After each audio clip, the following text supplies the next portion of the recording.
Imaginez, demain, vous perdez votre statut de professionnel autonome pour devenir un simple distributeur, supervisé à distance par un organisme contrôlé par les grandes institutions financières.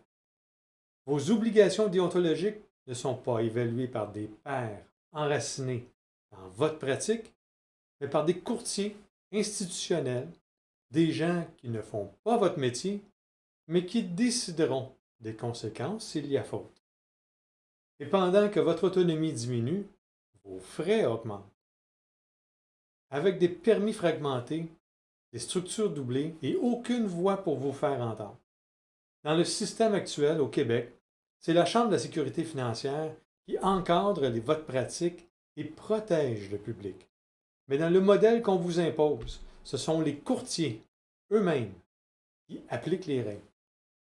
Et s'ils jugent que vous êtes non conforme, ils pourront retenir vos commissions sans arbitrage indépendant.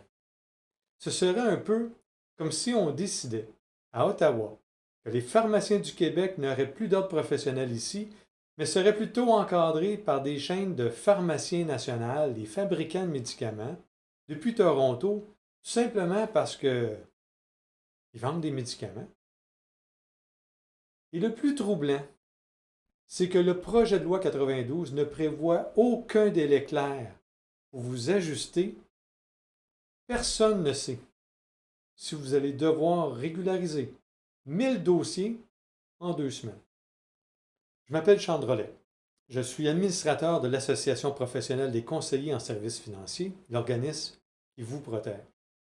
Et je suis membre aussi du comité de discipline de la Chambre, et ça va faire bientôt 35 ans que je suis dans l'industrie à faire le même métier que vous.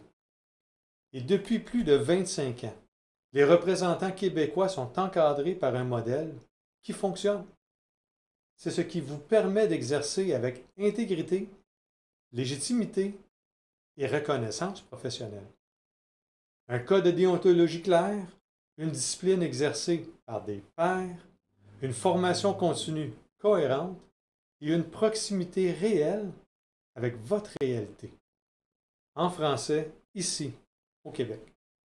Le projet de loi 92 veut remplacer ça par 2 structures.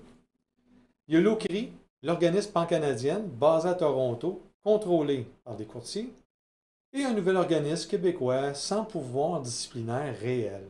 On veut fusionner l'assurance de personnes et l'assurance de dommages sous le même chapeau. Simplement, j'imagine, parce que les deux portent le mot assurance. C'est comme forcer un concessionnaire automobile à vendre des vélos, sous prétexte que les vélos et les autos, ça a tous les deux des roues. Cette réforme, ce n'est pas une modernisation, c'est un morcellement, un effritement de votre rôle professionnel et une mise en pas silencieuse, mais bien réelle. Les professionnels en services financiers au Québec ne sont pas contre l'idée d'avoir une structure pan-canadienne, mais cette structure doit s'inspirer de ce qui fonctionne, pas écraser ce qui nous distingue. Un modèle québécois fondé sur l'éthique, la compétence et la proximité devrait être une référence au Canada, pas un dommage collatéral d'une réforme centralisée. Cliquez sous cette vidéo, choisissez votre région, envoyez la lettre à votre député, parce qu'un professionnel sans structure devient un vendeur sans statut. Devenez membre de l'APCSF, elle est là pour vous protéger. Merci.